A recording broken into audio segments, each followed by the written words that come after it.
Welcome back, everybody. We are reading part 2 of Wicked.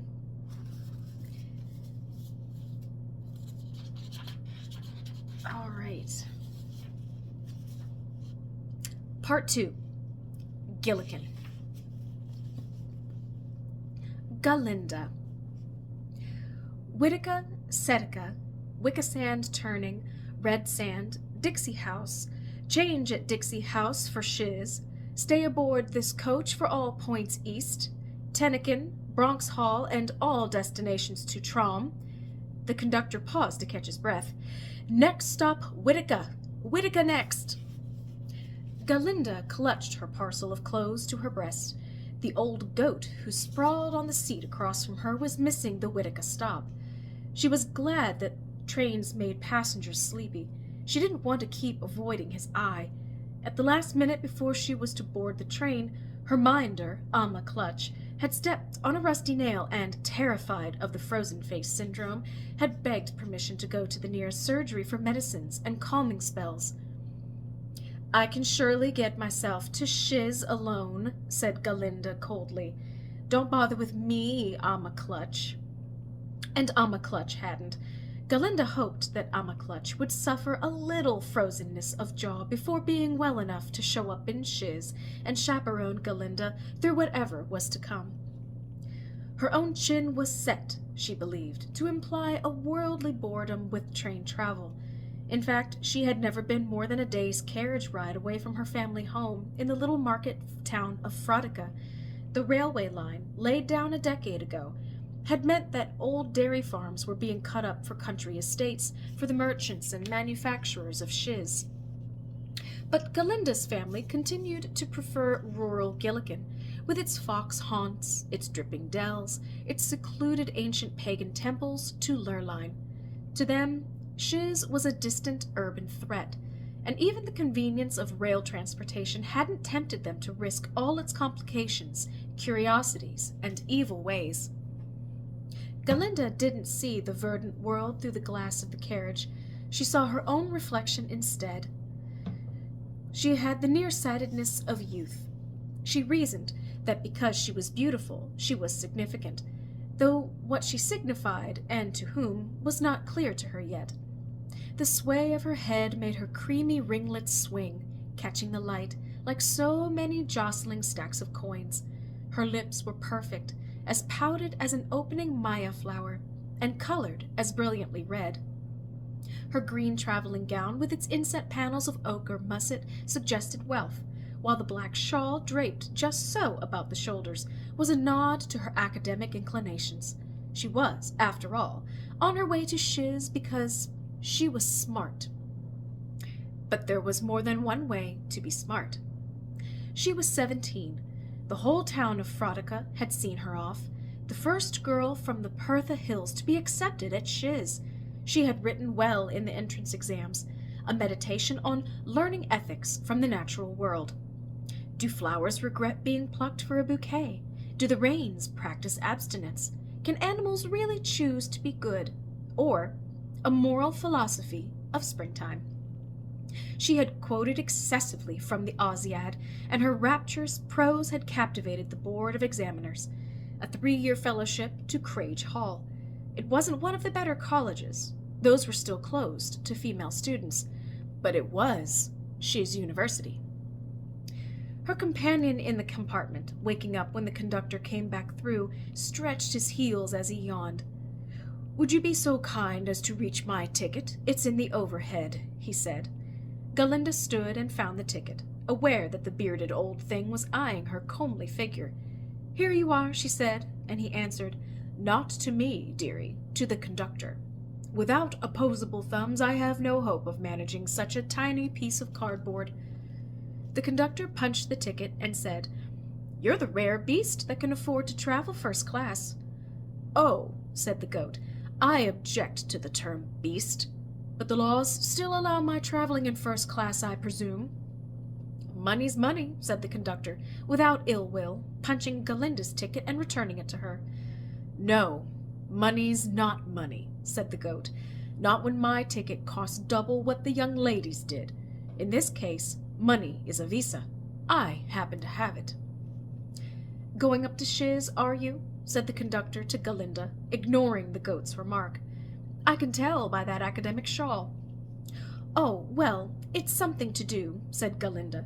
She didn't care to talk to conductors, but when he continued along down the carriage, Galinda found that she liked even less the baleful look that the goat was giving her.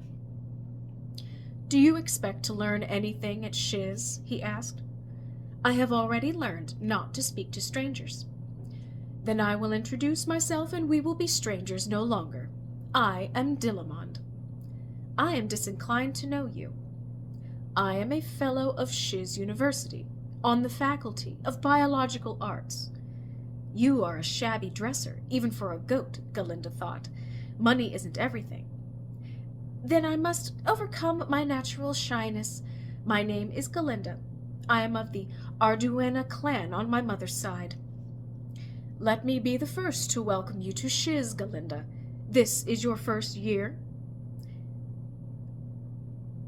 Let me be the first to welcome you to Shiz, Galinda. This is your first year? Please, it is Galinda, the proper old Gilliganese pronunciation, if you don't mind. She could not bring herself to call him sir, not with that horrid goatee and the tatty waistcoat that looked cut from some public house carpet. I wonder what you think of the wizard's proposed bans on travel. The goat's eyes were buttery and warm and frightening. Galinda had never heard of any bans. She said as much. Dillamond, was it Dr. Dillamond, explained in a conversational tone that the wizard had thoughts of restricting animal travel on public conveyances except in designated transports. Galinda replied that animals had always enjoyed separate services. No, I am speaking of animals, said Dillamond. Those with a spirit. Oh, those, said Galinda crudely. Well, I don't see the problem. My, said Dillamond, don't you indeed? The goatee quivered. He was irritated. He began to hector her about animal rights. As things now stood, his own ancient mother couldn't afford to travel first class, and would have to ride in a pen when she wanted to visit him in Shiz.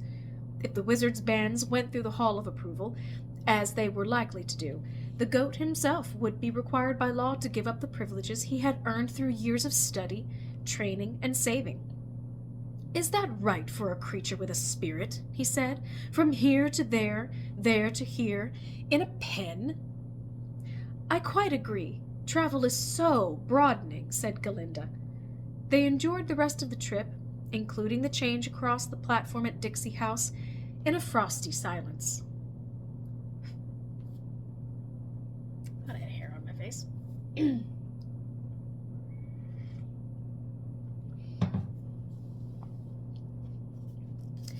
Seeing her fright at the size and bustle of the terminus at Shiz, Dillamond took pity and offered to engage a carriage to take her to Crage Hall.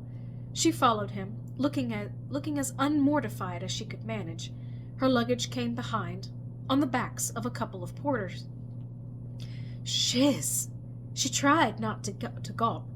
Everyone hustling on business, laughing and hurrying and kissing, dodging carriages, while the buildings of Railway Square, brownstone and bluestone and covered with vine and moss, steamed softly in the sunlight. The animals! And the animals! She had scarcely ever come across even the odd chicken squawking philosophically in Frodica, but here was a quartet of Cerbras at an outdoor cafe, dressed flashily in black and white satin stripes on the bias of their inborn design, and an elephant on its hind legs directing traffic, and a tiger dressed up in some sort of exotic religious garb, a kind of monk or mont or nun or something. Yes, it was Cerberus, and elephant, and tiger, and she supposed goat. She would have to get used to enunciating the capital letters, or else she would show off her country origins. Mercifully, Dillamond found her a carriage with a human driver, and directed him to Crage Hall, and paid him in advance, for which Galinda had come up with a weak smile of appreciation. Our paths will cross again, said Dillamond, gallantly, if curtly, as if putting forth a prophecy, and he disappeared as the carriage jolted forward. Galinda sank back into the cushions. She began to be sorry that Amma Clutch had punctured her foot with a nail. Crage Hall was only 20 minutes from Railway Square. Behind its own bluestone walls, the complex was set with large, watery glass windows in lancet formation. A tessellation of quadrifoils and blind mutifoils ran riot at the roofline. The appreciation of architecture was Galinda's favorite passion, and she pored over the features she could identify, although the vines and flat moss fudged many of the finer details of the buildings. Too soon she was whisked inside. The headmistress of Crage Hall, a fish-faced, upper-class Gillikinese woman wearing a lot of Cloisonne bangles, was greeting new arrivals in the atrium. The head eschewed the drabness of professional women's dress that Galinda had expected. Instead, the imposing woman was bedecked in a currant-colored gown with patterns of black jet swirling over the bodice like dynamic markings on sheet music. "I am Madame Morrible," she said to Galinda. Her voice was a basso profundo, her grip crippling, her posture military, her earrings like holiday tree ornaments. "Flourishes all around, and a quick cup of tea in the parlor. Then we'll assemble in the main hall and sort you out as to roomies." The parlor was filled with pretty young women, all wearing green or blue and trailing black shawls like exhausted shadows behind them.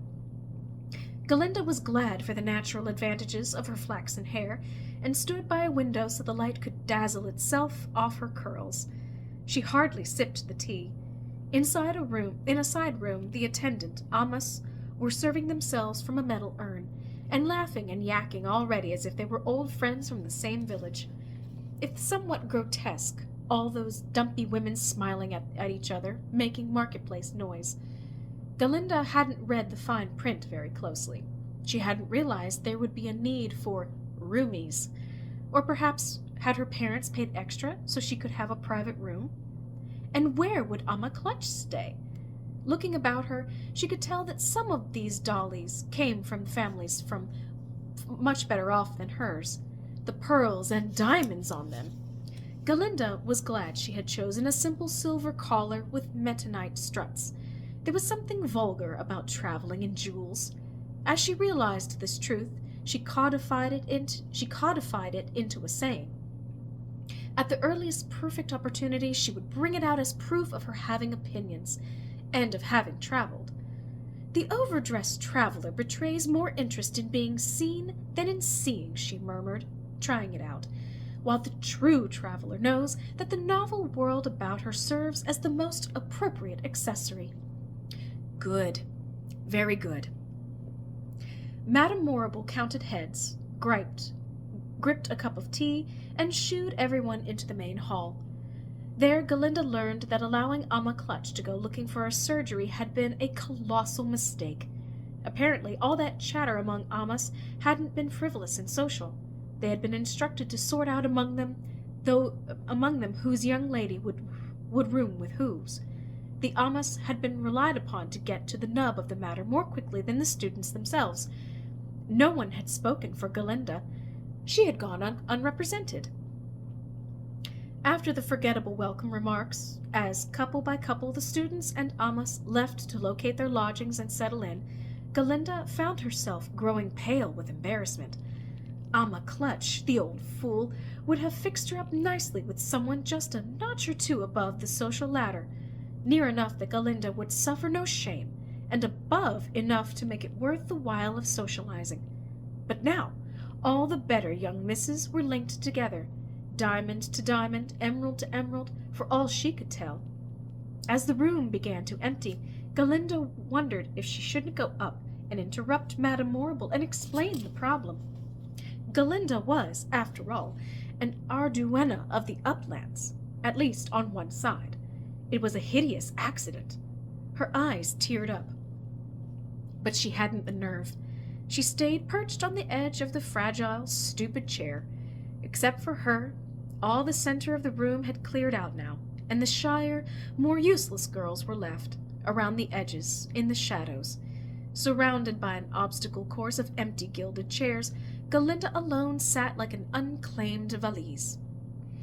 Now the rest of you are here without Amos, I understand, said Madame Morrible, a bit sniffly.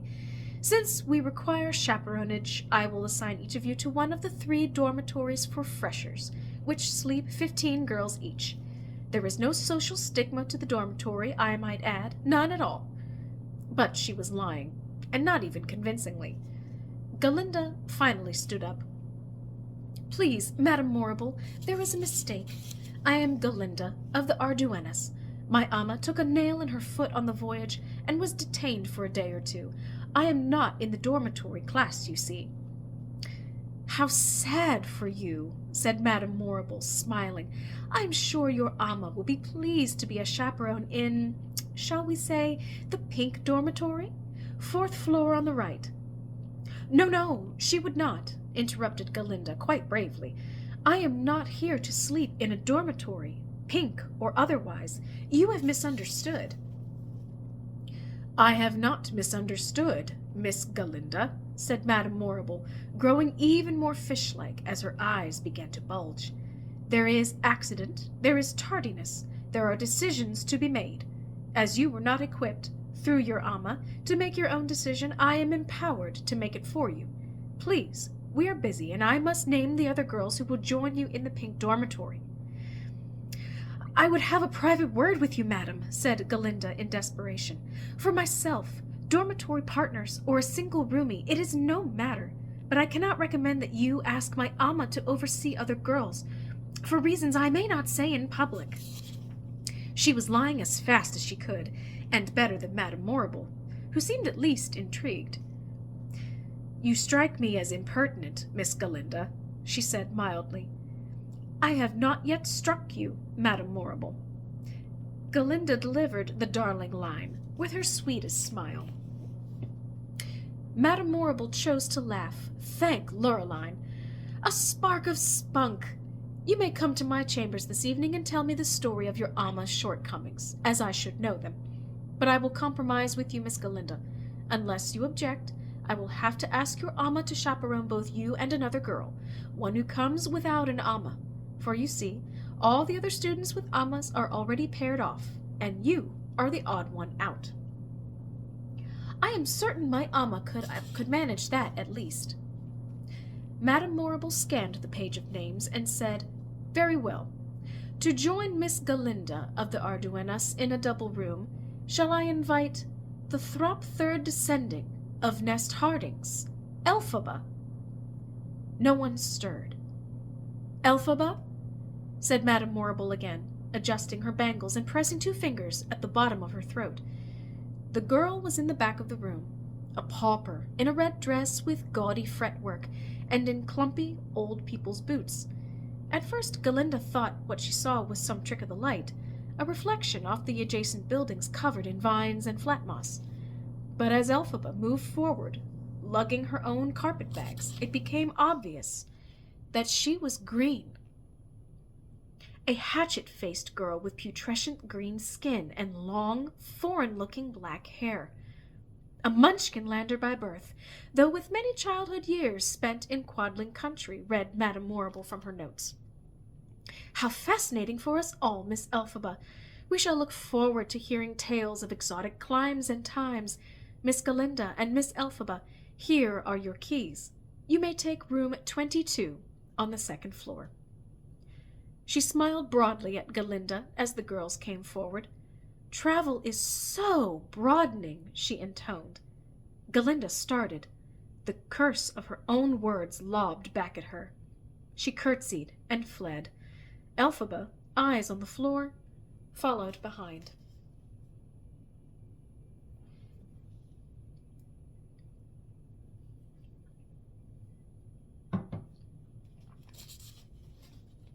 By the time Amma Clutch arrived the next day, her foot bandaged to 3 times its natural size, Elphaba had already unpacked her few belongings. They hung rag-like on hooks in the cupboard, thin, shapeless shifts, shamed into a corner by the fulsome hoops and starched bustles and padded shoulders and cushioned elbows of Galinda's wardrobe. I am happy as cheese to be your ama, too. Don't matter to me, said Amma Clutch, smiling broadly in Elphaba's direction. before Galinda had a chance to get Amma Clutch alone and demand that her minder refuse. "Of course my papa is paying you to be my Amma," said Galinda meaningfully, but Amma Clutch answered, "Not as much as all that, ducky, not as much as all that. I can be making up my own mind." "Amma," said Galinda when Elphaba had left to use the mildewy facilities, "Amma, are you blind? That Munchkinlander girl is green." "Odd, isn't it?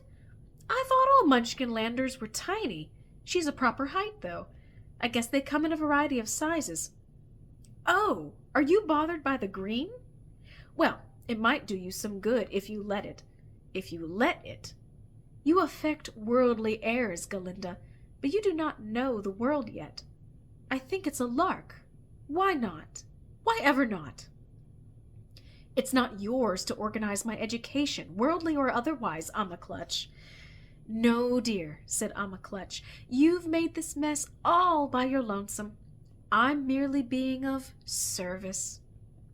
So Galinda was stuck. Last night's brief interview with Madame Morrible had not provided any escape route either.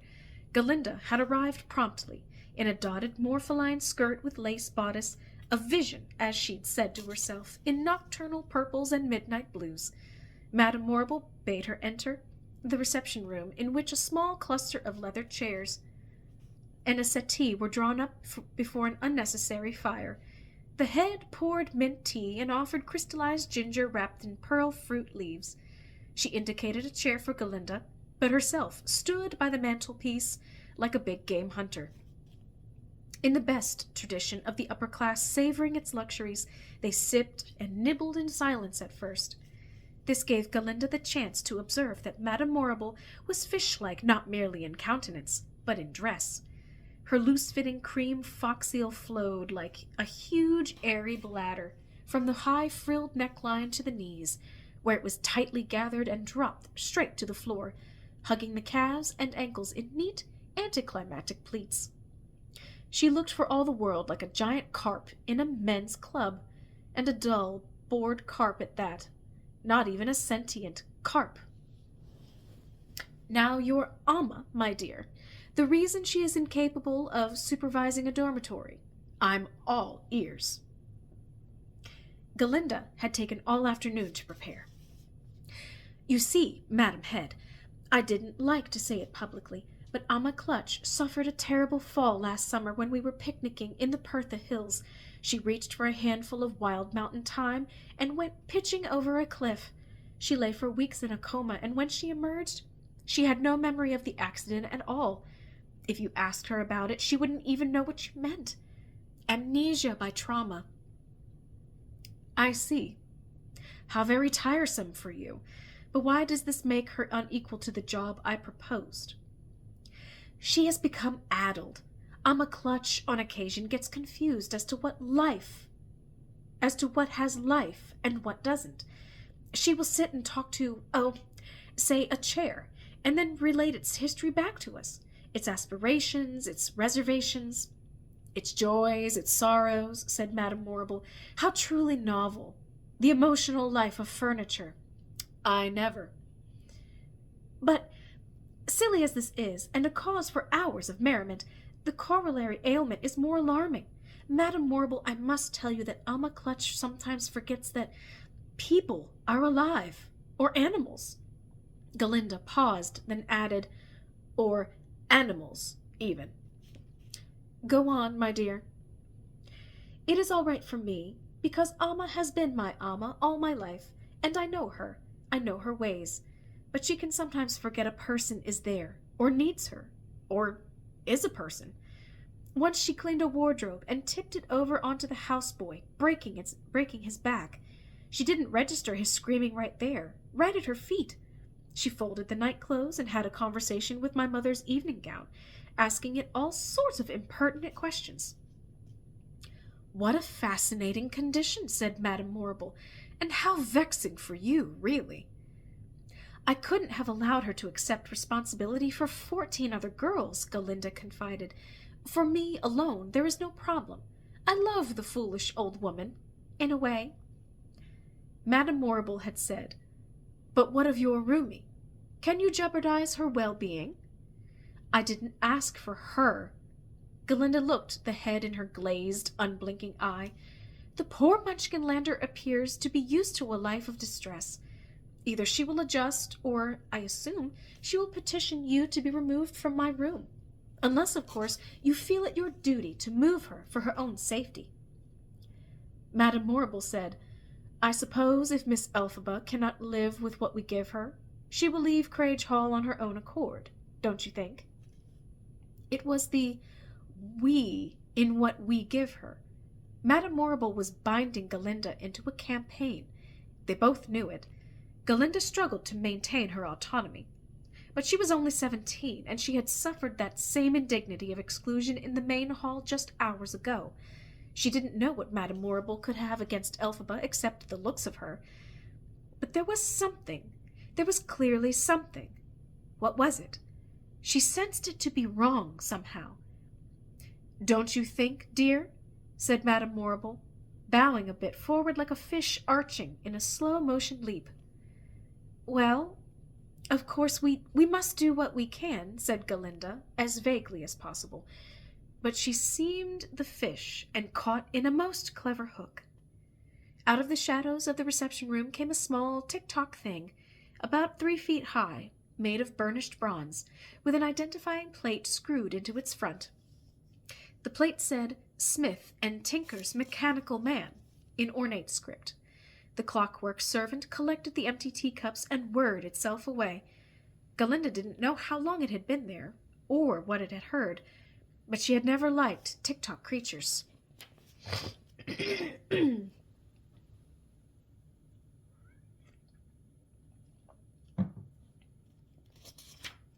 Elphaba had a bad case of what Galinda called the reading sulks. Elphaba didn't curl up. She was too bony to curl. But she jackknifed herself, nearer to herself, her funny pointed green nose poking in the moldy leaves of a book. She played with her hair while she read, coiling it up and down her fingers so thin and twig-like as to seem almost exoskeletal. Her hair never curled, no matter how often Elphaba twined it around her hands. It was beautiful hair, in an odd, awful way, with a shine like the pelt of a healthy gilt-beast. Black silk, coffee spun into threads. Night rain. Galinda, not given to metaphor on the whole, found Elphaba's hair entrancing, the more so because the girl was otherwise so ugly. They didn't talk much. Galinda was too busy forging alliances with the better girls who had been her rightful roomy prospects. No doubt she could switch rooms at half-term, or at any rate next fall. So Galinda left Elphaba alone, and she flew down the hall to gossip with her new friends. Milla, Fanny, Shen-Shen. Just as in children's books about boarding school, each new friend was wealthier than the one before. At first, Galinda didn't mention who her roomie was, and Elphaba showed no sign of expecting Galinda's company, which was a relief. But the gossip had to start sooner or later. The first wave of discussion about Elphaba concerned her wardrobe and her evident poverty, as if her classmates were above noticing her sickly and sickening color.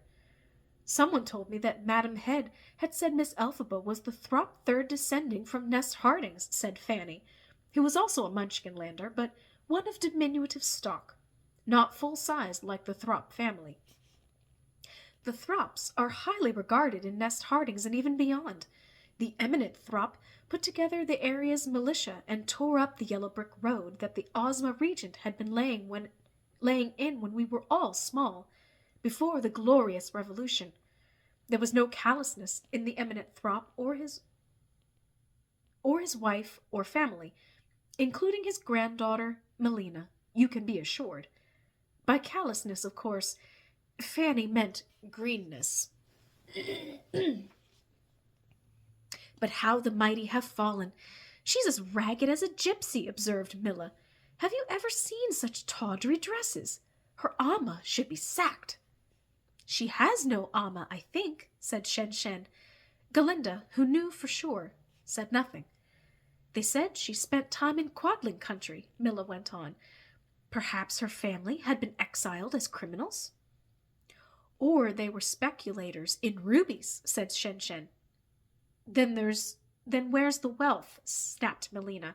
Speculators in rubies did very well, Miss Shen Shen. Our Miss Elphaba doesn't have 2 barter tokens to rub together and call her own. Perhaps it's a kind of religious calling? A chosen poverty? Suggested Fanny. And at this nonsense they all threw back their heads and chortled. Elphaba, coming into the buttery for a cup of coffee, caused them to escalate into louder roars of laughter. Elphaba did not look over at them, but every other student did glance their way, each girl longing to be included in the jollity, which made the 4 new friends feel just fine.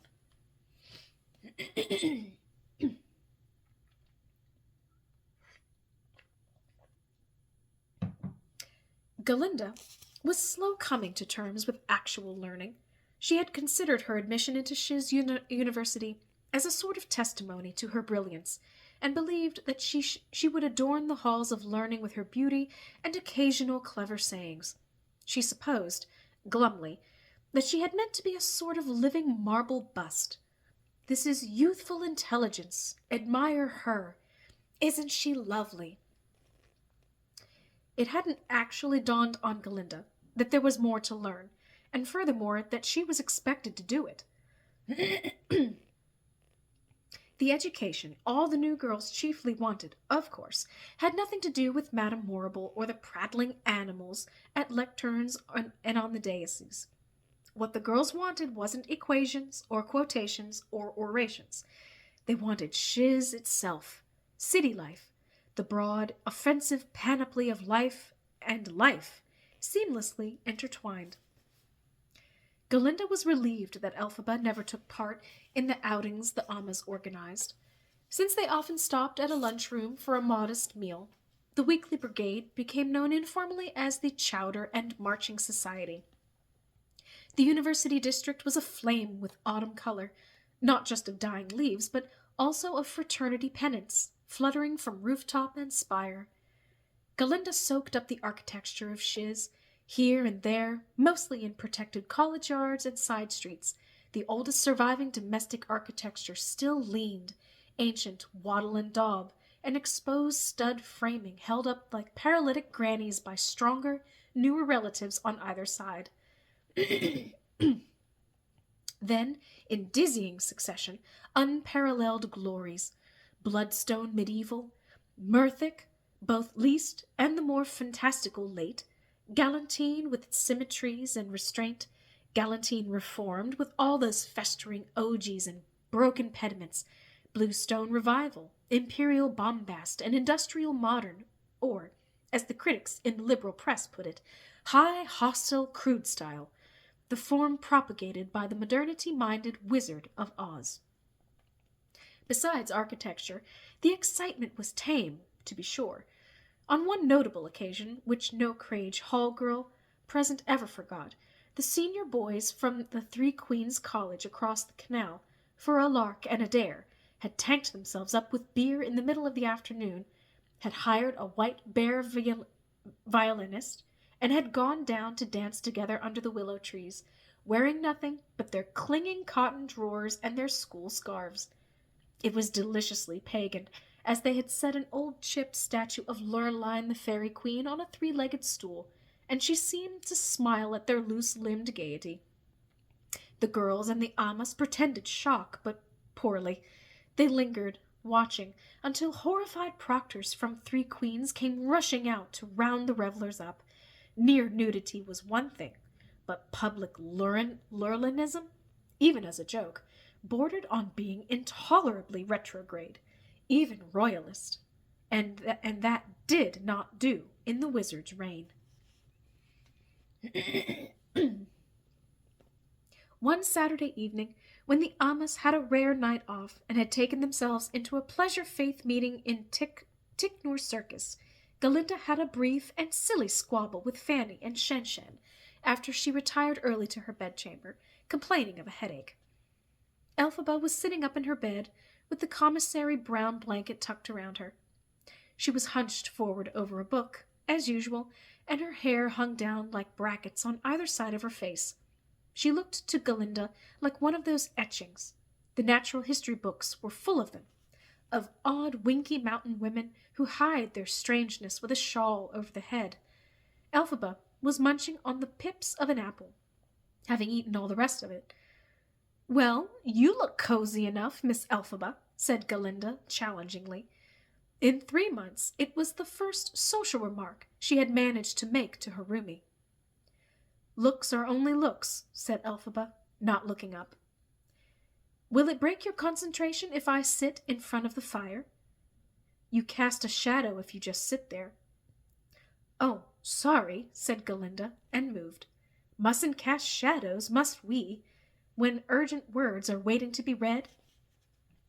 Elphaba was back in her book already, and didn't answer. "What the dickens are you reading night and day?" It seemed as if Elphaba were coming up for air from a still, isolated pool.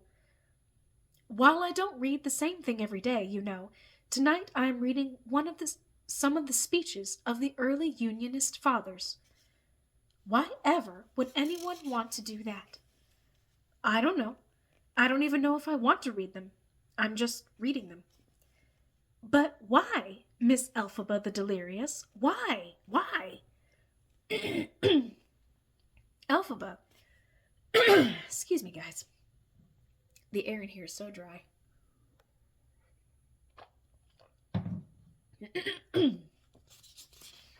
Elphaba looked up at Galinda and smiled. "Elphaba the Delirious. I like it." Before she had a chance to bite it back, Galinda returned the smile, and at the same time a sweeping wind sent a handful of hail against the glass, and the latch broke. Galinda leaped to swing the casement shut, but Elphaba scuttled to the far corner of the room, away from the wet.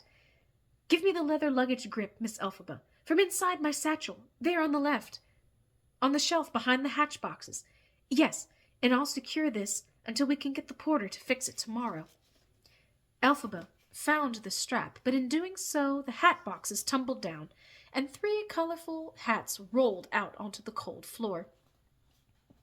While Galinda scrabbled up on a chair to organize the windows shut again, Elphaba returned the hats to their boxes. "Oh, try it on. Try that one on," said Galinda. She meant to have something to laugh at, to tell Mrs. Fanny and Shen about, and so to work her way back into their good graces. "Oh, I daren't, Miss Galinda," Elphaba said, and went to set the hat away. "No, I insist," Galinda said, "for a lark. I've never seen you in something pretty." "I don't wear pretty things." "What's the harm?" said Galinda. "Just here. No one else need see you." Elphaba stood facing the fire, but turned her head on her shoulders to look long and unblinkingly at Galinda, who had not yet hopped down from the chair. The Munchkinlander was in her nightgown, a drab sack without benefit of lace edging or piping. The green face above the wheat-gray fabric seemed almost to glow, and the glorious long straight black hair fell right over where breasts should be if she would ever reveal any evidence that she possessed them. Elphaba looked like something between an animal and an animal, like something more than life, but not quite life. There was an expectancy, but no intuition. Was that it? Like a child who has never remembered having a dream being told to have sweet dreams. You'd almost call it unrefined, but not in a social sense, more in a sense of nature not having done its full job with Elphaba, not quite having managed to make her enough like herself. "Oh, put the damn hat on, really," said Galinda, for whom, where introspection was concerned, enough was enough. Elphaba obliged. The thing was the lovely roundel bought from the best milliner in the Pertha Hills. It had orangey swags and a yellow lace net that could be draped to achieve varying degrees of disguise. On the wrong head it would look ghastly, and Galinda expected to have to bite the inside of her lip to keep from laughing. It was the kind of super feminine thing boys in a pantomime wore when they pretended to be girls. But Elphaba dropped the whole sugary plate onto her strange pointed head and looked at Galinda again from underneath the broad brim. She seemed like a rare flower, her skin stem-like in its soft pearlescent sheen, the hat a botanical riot. "Oh, Miss Elphaba," said Galinda, "you terrible mean thing, you're pretty." "Oh, and now you have lied, so go and confess to the Unionist minister," said Elphaba. "Is there a looking-glass?" "Of course there is, down the hall in the lavatory." "Not there. I'm not going to be seen by those ninnies in this." "Well then," decided Galinda, "can you find an angle without hiding the firelight, and look at your reflection in the dark window?" They both gazed at the green and flowery spectre reflected in the watery old glass, surrounded by the blackness, driven through with the wild rain beyond, a maple fruit leaf, shaped like a star with blunted points, or like a heart grown lopsided, suddenly whirled out of the night and plastered itself onto the reflection in the glass, gleaming red and reflecting the firelight just where the heart would be, or so it seemed from the angle at which Galinda stood. "Entrancing," she said. "There's some strange exotic quality of beauty about you. I never thought—" "Surprise," said Elphaba, and then nearly blushed, if darker green constituted a blush. "I mean, surprise, not beauty. It's just surprise." "Well, what do you know? It's not beauty." "Who am I to argue?" said Galinda, tossing her curls and striking a pose, and Elphaba actually laughed at that, and Galinda laughed back, partly horrified as she did so. Elphaba tore the hat off then, and returned it to its box, and when she picked up her book again, Galinda said, "So what is beauty reading anyway? I mean, really, tell me, why the old sermons?" "My father is a Unionist minister," said Elphaba. "I'm just curious what it's all about, that's all." "Why don't you ask him?" Elphaba didn't answer. Her face took on a solid, waiting look, like that of an owl just about to go for a mouse. "So what are they on about? Anything interesting?" said Galinda. No sense giving up now. There was nothing else to do, and she was too wrought up by the storm to sleep. "This one is thinking about good and evil," said Elphaba, "whether they really exist at all." "Oh, yawn," said Galinda. "Evil exists, I know that, and its name is boredom, and ministers are the guiltiest crew of all." "You don't really think that?" Galinda didn't often stop to consider whether she believed in what she said or not. The whole point of conversation was flow. "Well, I didn't mean to insult your father. For all I know, he is an entertaining and lively preacher." "No, I mean, do you think evil really exists?" "Well, how do I know what I think?" "Well, ask yourself, Miss Galinda, does evil exist?" "I don't know. You say. Does evil exist?" I don't expect to know." The look went slanty and inward somehow, or was it the hair swinging forward like a veil again? "Why don't you just ask your father? I don't understand. He should know. That's his job." "My father taught me a lot," Elphaba said slowly. "He was very well educated indeed. He taught me to read and write and think and more, but not enough. I just think, like our teachers here, if that ministers are effective, they're good at asking questions to get you to think. I don't think they're supposed to have the answers. Not necessarily." "Oh, well, tell that to our boring minister at home. He has all the answers, and charges for them too." "But maybe there's something to what you say," said Elphaba. "I mean evil and boredom, evil and ennui, evil and the lack of stimulation, evil and sluggish blood." "You're writing a poem, it sounds like. Why ever would a girl be interested in evil?" "I'm not interested in it. It's just what the early sermons are all on about. So I'm thinking about what they're thinking about, that's all. Sometimes they talk about diet and not eating animals, and then I think of that. I just like to think about what I'm reading. Don't you? I don't read very well, so I don't think I think very well either. Galinda smiled. I dress to kill, though. There was no response from Elphaba. Galinda, usually pleased that she knew the correct way to steer every conversation into a paean to herself, was flummoxed. She lamely ventured on, annoyed at having to expend the effort.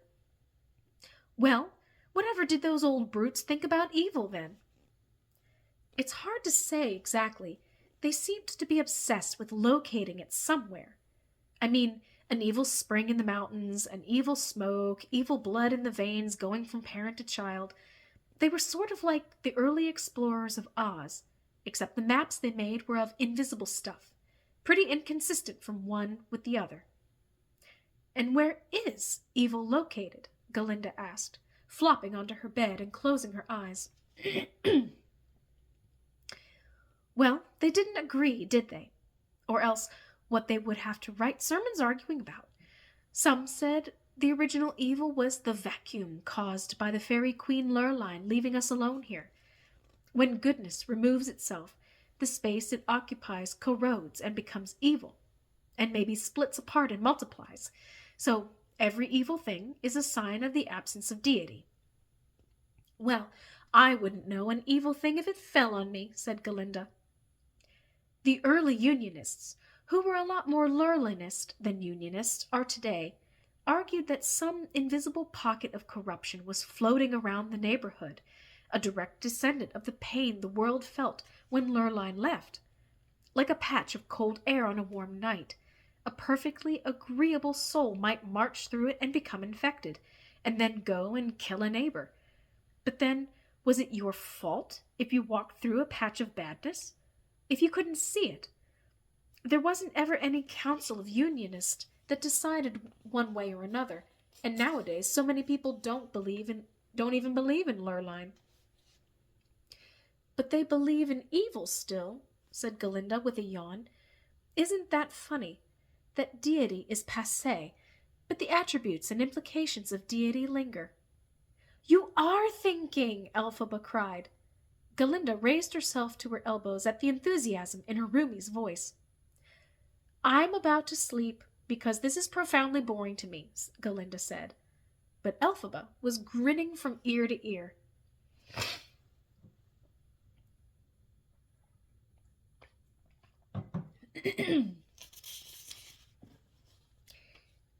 In the morning, Amma Clutch regaled them both with tales of the night out. There was a talented young witch in nothing but shocking pink undergarments, adorned with feathers and beads. She sang songs to the audience and collected food tokens in her cleavage from the blushing undergraduate men in the nearer tables. She did a little domestic magic, turning water into orange juice, changing cabbages into carrots, and running knives through a terrified piglet which spouted champagne instead of blood. They all had a sip. A terrible fat man with a beard came on and chased the witch around as if he would kiss her. Oh, it was so funny, too funny. In the end, the whole cast and audience together stood and sang, "What we don't allow in the public halls, in fact, is for sale in the cheaper stalls." The Ammas had a riotous good time, every one of them. Really, said Galinda sniffily, the pleasure faith is so common.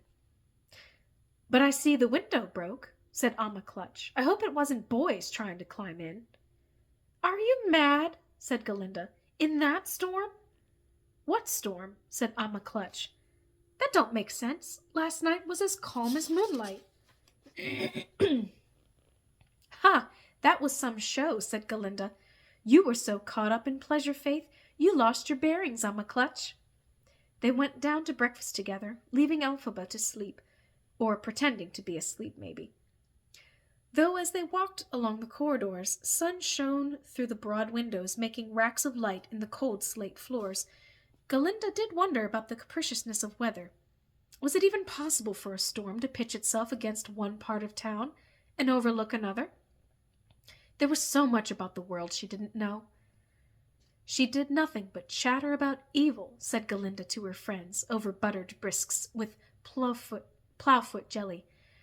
Some inside tap was turned on, and prattle just poured out of her. And, girls, when she tried on my hat, I could have died. She looked like somebody's maiden aunt come up out of the grave. I mean, as frumpy as a cow. I endured it only for you, so I could tell you all. Otherwise, I'd have expired with glee on the spot. It was so very much. You poor thing, to have to be our spy and stand the shame of that grasshopper Roomy, said Fanny devoutly, clasping Galinda's hand. You're too good.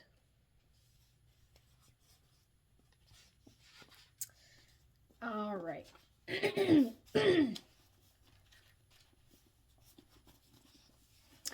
We will leave it there for now. Thank you all for joining me for this wonderful book read. Some of the language structure in here is really interesting.